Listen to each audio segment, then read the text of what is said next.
Okay, good afternoon, everyone. Last class, we started off with mathematical modeling involved in control system engineering. And we discussed why mathematical modeling is done and how it is going to be useful for analysis of a given system and prediction of behavior of a given system. As we discussed in the last class, while preparing a mathematical model for a given physical system, when I say physical system, let it be a mechanical system, let it be electrical system, let it be hydraulic system, let it be pneumatic system. Machine tool control system. So whatever systems are physical systems are available, all those systems can be mathematically modeled for predicting their dynamic behavior. Now, what do you mean by dynamic behavior? When such systems are subjected to dynamic inputs, like when I subject them to impulsive input, when I subject them to step type of input, when I subject them to ramp type of input, when I subject them to sinusoidal type of input, how they are going to behave. And all these things we'll be doing on paper. We'll be building a mathematical model first. How these mathematical models are built, by understanding first of all the functional behavior of a given system. How is its functionality, and thereafter studying each element, functional element in a given system, we try to identify what are the physical principles involved in their functionality. Uh, as we discussed in the last class, we make use of Newton's laws of motion. We make use of Kirchhoff's laws, Kirchhoff's current law, Kirchhoff's voltage law. We make use of laws of conservation of mass, law of conservation of momentum, and law of conservation of energy. So whatever physical laws we have studied, and some thermodynamic laws even. So whatever basic laws we have studied related to such physical systems, we make use of those laws, try to correlate the functionality of a given system and element with the physical law concerned. And then once we identify the physical law concerned by making use of the principles of involved in that physical law. Now, what is that physical law? Newton's laws of motion, Newton's first law of motion, Newton's second law of motion, Newton's third law of motion. Now, this particular system is behaving based on action reaction principle. Then we have to make use of Newton's third law of motion. Now, while analyzing an electrical system, electrical circuit, so to say, we can make use of Kirchhoff's current law, Kirchhoff's voltage law. Similarly, even in the flow-through pipes, flow-through turbines, when we have a flow system, either we make use of Bernoulli's equation, we make use of laws of conservation of mass, momentum, and energy. We make use of other physical laws, even laws of friction we make use of. Some laws of mechanics we make use of, and we try to identify which law is connected with the behavior of this fluid system. Suppose I am talking about a paintbrush. As we all know, the paintbrush, when we immerse that paintbrush in the oil paint, it is it has got more flowability initially, isn't it? When I just put that brush inside and then take a paint out of it, and then I start painting a surface, what happens is initially the brush runs very smoothly, and slowly over a period of time, it becomes tougher for us to move the brush, isn't it? We feel that it is because of drying. Yes, to some extent it is because of drying, but basically the physical law that is concerned here is the law of viscosity. Now, what is this law of viscosity in this case of paintbrush? So what it means to say is the viscosity in this case of oil paint, the viscosity of this oil paint is time dependent. Initially, its viscosity is high, right? And thereafter, it becomes thicker. It becomes thicker. It becomes difficult for me to move the brush. Okay, so it is a law related to viscosity. So Newton's law of viscosity, I need to make use of. What is that Newton's law of viscosity then? Shear stress tau is equal to mu into dou u by dou y. If you remember, so velocity gradient. So mu is coefficient of dynamic viscosity into velocity gradient dv by dy or dou v by dou y, right? So what happens here when I'm moving the brush? What I'm experiencing is it becomes difficult for me to move the brush. What does it exactly mean? I've got paint on the surface, right? On the surface. So whatever thickness it has got, that is a fluidic layer. And what I'm trying to do, I'm just moving the brush over that paint, isn't it? So what I'm doing actually I'm applying one tangential force on the paint surface. So what I'm doing exactly, I'm applying some shear stress over that paint layer, right? So this shear stress tau is proportional to velocity gradient, and its constant of proportionality is mu, that is coefficient of dynamic viscosity. So this mu, which will be, if I solve this tau is equal to mu into dou u by dou y. If I solve it for mu, what I'll get? Mu will be equal to tau upon dou v by dou y or dou u by dou y, whatever nomenclature we make use of. Basically, what it is, mu, coefficient of dynamic viscosity, isn't it, is equal to shear stress upon velocity gradient. Now, when I say that this mu is changing with respect to time, what does it mean? Mu is maybe increasing. So what is happening? Mu is equal to tau upon dou u by dou y. So when mu is increasing, tau will increase. So the resistive shear stress that I am applying, I need to develop more shear stress. So I need to apply more tangential force. And this is how we have to correlate this physical phenomena or physical phenomenon with the law that governs that phenomenon, isn't it? So in this case, in the case of paintbrush, if I'm asked to develop a dynamic equation for this paint brush or painting activity, then I need to make use of Newton's law of viscosity, which is tau is equal to mu into dou u by dou y. This just as an example, every physical system, every dynamic physical system. Now, what do you mean a dynamic? The parameters which are changing with respect to time are dynamic system, isn't it? And here in the dynamic system, forces are involved, motions are involved, and basically these parameters, dynamic parameters, are changing with respect to time. Now, what are the kinematics then? Kinematic parameters. The parameters are changing, but those are changing. What are the changing parameters in kinematics? Changing parameters are displacement, velocity, acceleration. Force is not involved in kinematics. Whereas in dynamics, the motions, displacement, velocities, accelerations, and the causative forces. Force is also involved in dynamics. So I need to make use of kinematic equations. I need to make use of dynamic equations which govern that physical phenomena. Okay. So while doing so, as we discussed in the last class, it is not always possible to develop a perfect model. If I try to make a more realistic, understand the physical phenomena and every parameter, every aspect of it, I try to model, my equation describing the dynamics of that system becomes very complicated and complex. Our objective is not to build a complicated mathematical model. Our objective is to build a model which is easy to solve, which captures every aspect of that physical system, right?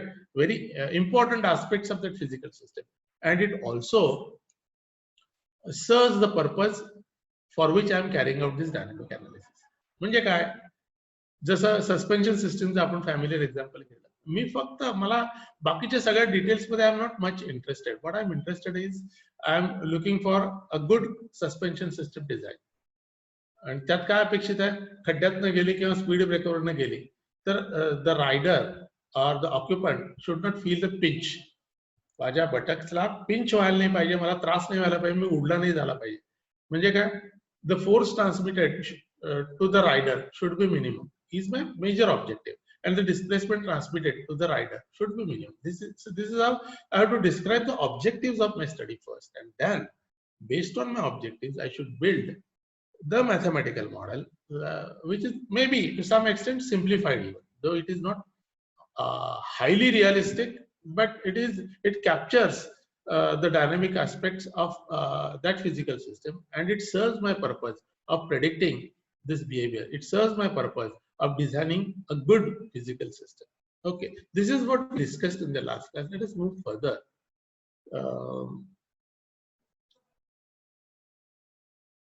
Now, in mechanical system, in our curriculum, we are supposed to study, because mechanical systems are there, electrical systems are there, electronic systems are there, computer systems are there, geographical systems are there, climate control systems are there, demographic systems are there.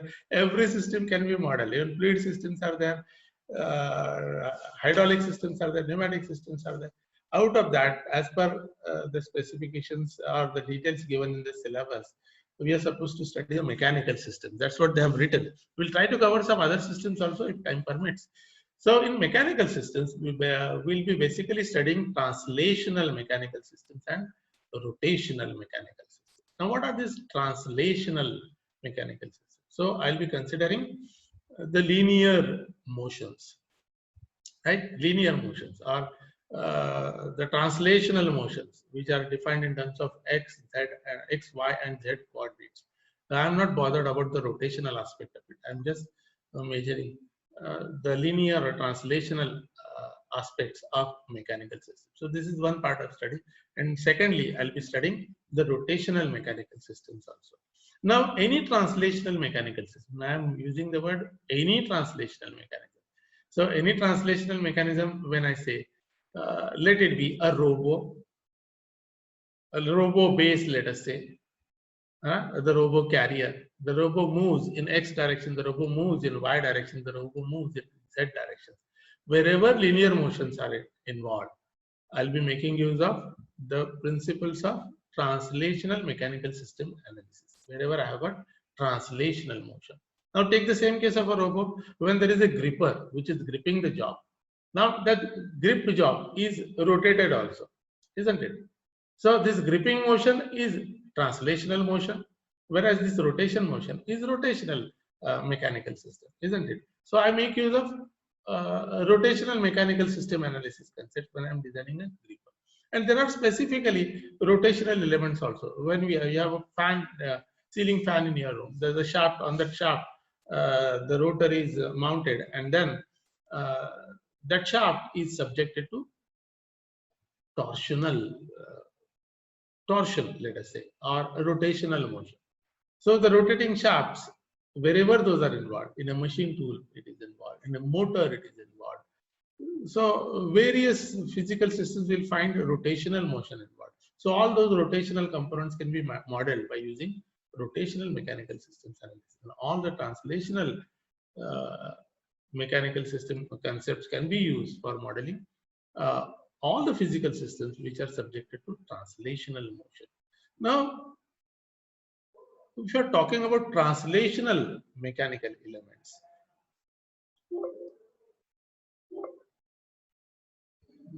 now these translational mechanical elements, I cannot have the representative model for each and every component. What I do is, I generalize. I study various translational mechanical systems. And what I observe is that the behavior of that translational mechanical system can be captured, can be modeled by using three basic elements. So every translational mechanical system, basically it will have some inertia component. When it is in motion, right? What Newton's first law says, the inertia concept, it says the product or the object continues to stay in the state of rest or continues to stay in the state of motion as long as it is acted upon by some external force, right? Once that force is removed, still it keeps on moving. What is the reason? Because of the inertia force. Or suddenly I apply the brakes. I am moving in a vehicle, I am moving in a bus, I am moving in a car. It is moving at 40 kilometers per hour, and suddenly I apply brakes. So what is happening here? I am sitting inside a car. The car is on the road. The car is moving. So car is moving at 40 kilometers per hour with respect to ground, isn't it? Ground is stationary. So I am sitting inside a car. So because I am inside a car, I am also moving at 40 kilometers per hour. Now when I suddenly apply brakes, even though I apply the brakes, what practically happens is the vehicle, I'm trying to stop the vehicle, or I want to reduce the motion of the vehicle by applying brakes. With respect to what? With respect to ground. So vehicle tends to stop with respect to ground, right? And what is happening to me? The vehicle is not stopping me unless until I am belted tightly to the vehicle, unless or until I become part of that vehicle. Otherwise, if I am not having any seat belt connected, I am free to move forward, backward. Even if the vehicle is moving forward, I can move back, isn't it? So there is a relative motion between me and the vehicle. But the vehicle has got relative motion forward or backward with respect to ground. So what happens? When I apply brakes, the vehicle tends to stop, or vehicle tends to decelerate with respect to ground, right? But I am in the state of motion. What happens when the vehicle is stopping, right? I tend to move forward, isn't it? आपण आपटतो पुढे. बऱ्याच वेळा ST मध्ये झोप लागली की डोकं आपटतं आपल्या समोरच्या बार ब्रेक लागला एसटीचा. What is the reason? Because the inertia, my inertia plays a major role there. So I tend to keep on moving forward. The vehicle is stopping, isn't it? So this is the inertia effect. So like this, every translational mechanical system will have inertia characteristics. Now these inertia characteristics are dependent on what? Basically those are dependent on mass, isn't it? And the action of external forces and the velocities and accelerations involved later on, basically. So masses, so any translational system will have the inertia effect if they have got masses. So what they have done, the researchers, they identified for modeling a translational mechanical system, mass is required. So mass in any form, the vehicle mass and the rider mass, isn't it? So like that, every translational mechanical system will have some mass that represent the inertia or resistance to, what is inertia? Inertia is resistance to acceleration. In the case of a car, the car is trying to decelerate, but I keep on accelerating along with the vehicle, isn't it? That's why the inertia comes into play. So every translational mechanical system will have inertia component. Then every translational mechanical system will also have spring or spring-like element, right? Spring, exactly, if I'm talking about suspension system, okay, so a spring physically will be there, right, in a suspension system. But what is the characteristics of that spring? The motion, if it is hung, if I'm applying some external force to that spring, what it tries to resist that motion, isn't it? And that applied force and the resistance to the motion. What is this resistance? When I apply external force F, the spring will react to this external force. The spring will have its own reactive spring force, isn't it? Which will try to resist this motion, isn't it? So spring force will be proportional to, or the displacement of the spring will be proportional to spring force, right? And this constant of proportionality is stiffness of the spring, isn't it? If I'm talking about a linear spring. So F is equal to stiffness K into X, because spring force F is proportional to displacement X, or displacement X is proportional to spring force F, and the constant of proportionality is stiffness K, isn't it? So F is equal to Kx is the equation of the spring. So this is about actual spring. We are talking about all the translational mechanical systems. So everywhere spring might not be there, but spring-like behaviors will be there. What do you mean by spring-like behavior? Any shaft which is resisting that motion, any shaft, any bar, I am applying some tangential force, it tries to come back to its original position, isn't it? So this is also stiffness property, not necessarily spring. Spring is पाहिजे but spring the behavior काय? It is related to stiffness of that spring. तसंच any translational mechanical component will exhibit some stiffness like property or spring like property. जिथं जिथं stiffness like property मला दिसेल, एक lever आहे, त्या leverला fulcrum आहे आणि I am applying some external force on that lever. The force remove केला तर काय होतं? तो बार जो आहे लिव्हर आहे, it tries to straighten up, हो की नाही? स्ट्रेटन अप व्हायचा प्रयत्न करतो, म्हणजे काय? Because of what it tries to straighten up? Because of the stiffness of the spring, isn't it? It is related, the deflection is dependent upon the stiffness of that bar, isn't it? So though it is spring, exactly spring is not there, but spring like behavior is there. So what the researchers thought, apart from masses, the physical systems will tend to show this spring-like behavior. So I can make use of spring as a representative element for depicting, for showing the stiffness property or spring-like property. In suspension system, as I said, there will be proper ring, proper spring. But in other systems, I can model it with the help of a spring. Spring म्हणजे काय? Spring एक helical spring मी coil दाखवतो. But what I'm interested in is stiffness property मध्ये मला interest आहे. Remember, we are talking about mathematical model. Hey modeling करत असताना any of the translational mechanical systems can be modeled by using three basic elements. कुठले कुठले? Mass or mass like element. Mass म्हणजे वजनच पाहिजे असं नाही. प्रत्येक बॉडीला माझं स्वतःचं वजन आहे, तुमचं स्वतःचं वजन आहे. So it has got some mass, isn't it?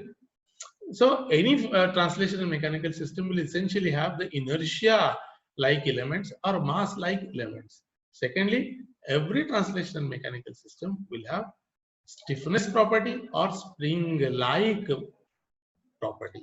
So I can model translational mechanical system one by using masses, by showing a representative mass, by showing representative spring. Remember, mass corresponds to inertia property of that translational mechanical system. Second, spring corresponds to not necessarily spring only. If physically spring is there, spring I'll be modeling. But if spring physically is not there, but it has got stiffness like property, that also I'll be modeling by using a spring in my a free body diagram, while showing the behavior of a physical system. Functional diagram, if I try to draw, I show the functional diagram, I draw the functional diagram by making use of a spring symbol. But does that mean that physical system will always have spring? Not necessarily. It will have spring-like elements. It will show spring-like property, right? So secondly, any translation mechanical system can be modeled by using springs. Third important translation mechanical element that we are going to consider is dashpot. In a suspension system, dashpot आपण shock absorber म्हणतो की नाही, fluid filled dashpot. What it does, the damping force is proportional to velocity of motion, isn't it? So that damping force Fd is proportional to velocity, or dx by dt, right? In operator term, dx, capital D, small x, it is proportional to velocity. And the constant of proportionality is damping coefficient or damping factor. Now that we normally represent it either by B, capital B, or by using capital C. It's a matter of nomenclature. So basically, now what do I mean by this? I'll be able to model a translational mechanical system only if a shock absorber is there? Not necessarily. In a suspension system, a shock absorber damper will be there. That I'll be modeling by using a damper proper, right? Or I will try to identify what is the damper property. It damps the motion. It damps, it reduces the motion. Now, if I don't, in a translation mechanical system, if I don't have any damper, but I have lubricated elements, right? The lubricated joints. Now they are also damping the motion. So even though the dashpot or damper is physically not there, but that lubricating oil is doing the same work. It is doing the damping work. So that lubricated joint can be modeled by using a dashpot, isn't it? I can always have a dashpot proper in a given system, but in some systems there will not be dashpot proper, but dashpot like behavior will be there, right? The lubricated parts, right? Particularly grease lubricated part, oil lubricated part, they're damping the frictional motion, they're damping the motion, so they are dashpot like elements. So in a nutshell, any translational mechanical system can be modeled by using three basic elements: mass, spring, dashpot, or spring, dashpot, mass, whatever is the sequence. So these three basic elements will be sufficient to model any of the translational mechanical systems. Remember, any of the translational mechanical systems.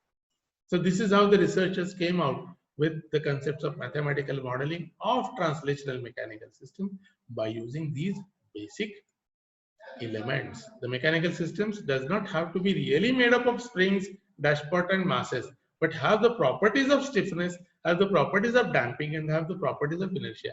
Even in that case, I'll be modeling such systems by using spring, mass, dashpot, isn't it? All these building blocks can be considered to have force as an input and displacement as an output. In case of these translational mechanical systems, I'll be using force as the input and displacement as the output. I think, friends, we'll stop for today.